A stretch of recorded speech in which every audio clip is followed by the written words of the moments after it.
Salut à tous et bienvenue sur ma chaîne YouTube. Aujourd'hui, c'est l'heure de faire notre week preview de la semaine 18 dans la Ligue nationale.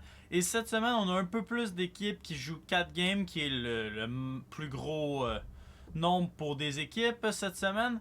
Donc, j'ai décidé de changer un peu. On va pas parler équipe par équipe, mais plutôt on va y aller avec plusieurs noms qu'on va lancer comme ça.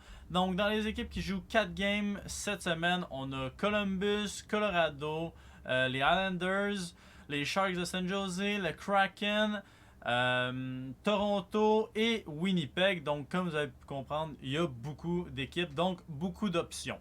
Si on se fie à la force des opposants des équipes, les équipes les plus avantageuses en ordre seraient Toronto, les Islanders et les Sharks, tandis que du côté de Columbus, on joue Toronto, on joue la Floride, on joue la Caroline et on joue les Pingouins. Pas grand victoire qui va se donner là. Si on commence avec la seule équipe qu'on va présenter au complet, c'est les Maple Leafs de Toronto. Comme je l'ai dit, c'est eux qui ont la cédule la plus avantageuse pour eux. On affronte Montréal, Columbus en back-to-back pour commencer. Minnesota qui est le seul gros club qui affronte. Et pour terminer la semaine, samedi, on affronte les Red Wings. Donc, on s'entend que ça risque d'être quand même 3 victoires relativement faciles. Si on y va avec les joueurs potentiels pour streamer cette semaine, il y a évidemment Michael Bunting, encore seulement roster à 30%, joue sur la first line avec Matthews et Marner. Sinon, Alex Kerfoot, lui, à seulement 15%, joue sur la deuxième ligne avec Tavares et Nylander. Ensuite, sur la troisième ligne, les joueurs qui peuvent quand même être intéressants, il y a Mikheyev, Kemp et Audrey Casey. Ça peut être des bons pick-up dans des ligues un peu plus deep, mais ça reste quand même que Bunting et Kerfoot sont les meilleurs choix. Sinon, à la défensive, TJ Brody, roster à 2%, Jake Muzzin à 26%. C'est les deux numéros, les deux défenseurs principaux du côté des Maple Leafs. Et comme j'ai dit, il va y avoir un back-to-back. Aujourd'hui, je pense ce soir, Canadien contre Maple Leafs. Pas Jake Muzzin, mais Peter Mrazek va être le starter contre le Canadien. Ça risque d'être une coupe de belles victoires pour Toronto et pourquoi pas en compter une coupe, ce qui pourrait énormément aider toutes les ligues de fantasy qui ont des joueurs des. Comme j'ai dit, maintenant on va passer au waiver wire target, les joueurs qu'on pourrait cibler plus facilement. Matt Boldy, je l'ai pick-up, ça fait quoi, 2-3 semaines. 16 points en 16 games en tant que recrue, c'est absolument insane. Seulement 35% roster. Joue avec Gaudreau et Fiala et joue sur le Power Play 1 avec Kaprizov.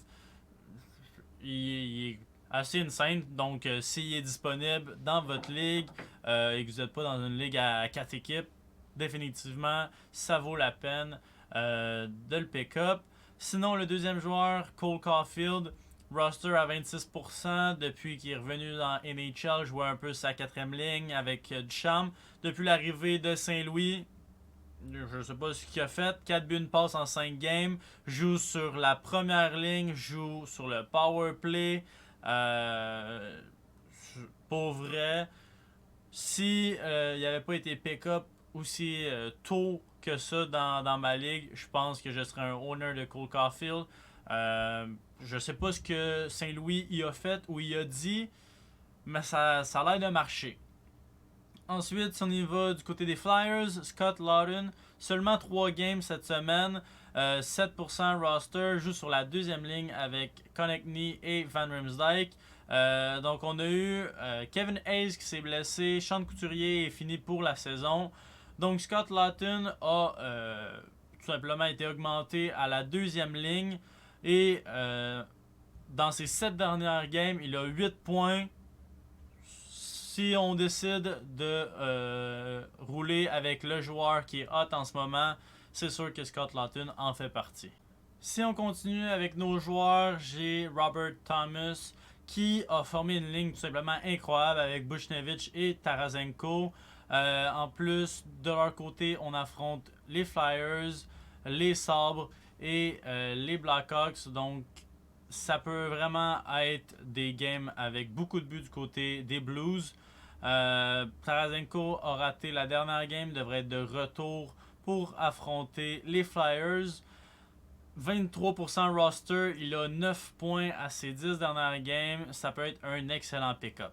Ensuite, Jeff Skinner, encore une fois, 3 games cette semaine. J'en ai parlé en long, en large. Jeff Skinner, Tage Thompson et Alex Tuch la semaine dernière. Si vous voulez un peu plus d'analyse, je vous invite à écouter la vidéo de la semaine dernière. Mais mon avis n'a pas vraiment changé. Jeff Skinner seulement roster à 29% comparé à Tuch qui est à 48% et Thompson à 45%. Si on continue un petit peu plus en accéléré du côté des attaquants, Yegor Sharangovich, seulement 2 games cette semaine, pas nécessairement le meilleur pick-up pour cette semaine, mais depuis qu'il a été placé sur la first line avec Jack Hughes et Dawson Mercer, il produit avec 8 points à ses 6 dernières games. Ensuite, si on continue, Boone Jenner, je vous ai parlé tantôt des Blue Jackets de Columbus qui ont une cédule assez compliquée, mais cependant, ils jouent 4 games et s'il y a une ligne qui peut faire des points, c'est la ligne à Boone Jenner pour les Blue Jackets de Columbus. C'est sûr que si vous cherchez le volume de game, Boone Jenner avec 4 games, c'est intéressant. Quand on regarde Toronto, la Floride, la Caroline, c'est pas nécessairement des équipes très très défensives. Donc, oui, peut-être ils vont perdre, mais peut-être pas des 2-1, peut-être plus des 6-3, des grosses games offensives comme ça. Si on continue encore avec un joueur qui joue 2 games cette semaine, Robbie Fabry, pas nécessairement le meilleur pick-up, qui joue présentement sur la ligne 2 avec Bertuzzi et Pius Suter. Pour finir, 2 joueurs qui jouent 3 games cette semaine, Adrian Kempe et Keller Yamamoto. Keller Yamamoto un peu plus intéressant, seulement 7% roster. Eux autres aussi jouent contre des grosses équipes, Tampa Bay, Floride et Caroline. Avec la blessure de Jesse Puljujarvi, il se retrouve sur la première ligne avec McDavid et Hyman, ce qui les rend un peu plus intéressants, ça c'est sûr. Si on passe maintenant aux défenseurs qui pourraient être intéressants, j'ai Rasmus Anderson, 3 games, seulement 43% roster pour les Flames de Calgary. Joue sur la première paire, joue sur le power play numéro 1. Du côté des Flames, on est tout simplement en feu et les défenseurs aussi produisent. Donc, c'est sûr qu'il pourrait être assez intéressant. Lui qui est présentement sur un pace de 46 points pour sa saison. Si on passe ensuite aux Jets de Winnipeg, eux qui ont 4 games. Josh Morrissey, 41% roster. 5 points à ses 7 dernières games. C'est le quarterback de l'équipe. Première paire, premier power play. Il reçoit environ 80% des minutes de power play. Donc, il est toujours sa glace pour les power play des Jets. Sinon, Noah Dobson, qui est présentement sur un pace pour une saison record pour lui, 43 points. Dobson a pris, avec la blessure de Ryan Pulock, le rôle de quarterback du powerplay numéro 1. Et c'est ce qui fait en sorte que présentement, il a 8 points à ses 10 dernières rencontres et c'est un bon défenseur offensif si jamais il est disponible dans vos ligues. Si on y va maintenant avec les gardiens de but, le numéro 1 que je peux parler, c'est Jake Oettinger, lui qui a starté 8 des 10 dernières rencontres des Stars de Dallas. Il a tout simplement volé le rôle un peu plus de premier gardien à Braden Holtby. Dans ses 10 dernières rencontres, Oettinger a une fiche de 6 victoires, 3 défaites. Un blanchissage, moyenne de buts alloués de 2.56. Save percentage de 919, ce qui est excellent. Devrait au moins starter 2 fois pour les Stars cette semaine. De l'autre côté, Jeremy Swayman, roster à 52%, 3 games cette semaine. Ullmark est un peu sur la pente descendante, donc Swayman obtient de plus en plus de start.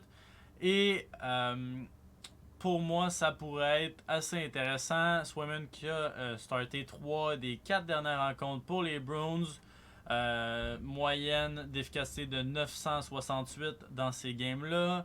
0.96 buts contre dans ces mêmes 3 rencontres-là. Donc, c'est sûr qu'il est en train peu à peu de voler le net à Hallmark et c'est ce qui en fait qu'il est très intéressant.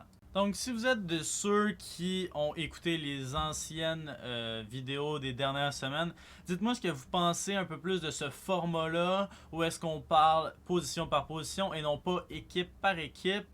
Ça m'intéresse de savoir ce que vous en pensez. Si vous avez des questions par rapport à des joueurs, c'est sûr que c'est une partie que j'aimerais ajouter aux vidéos, donner mon opinion sur certains joueurs.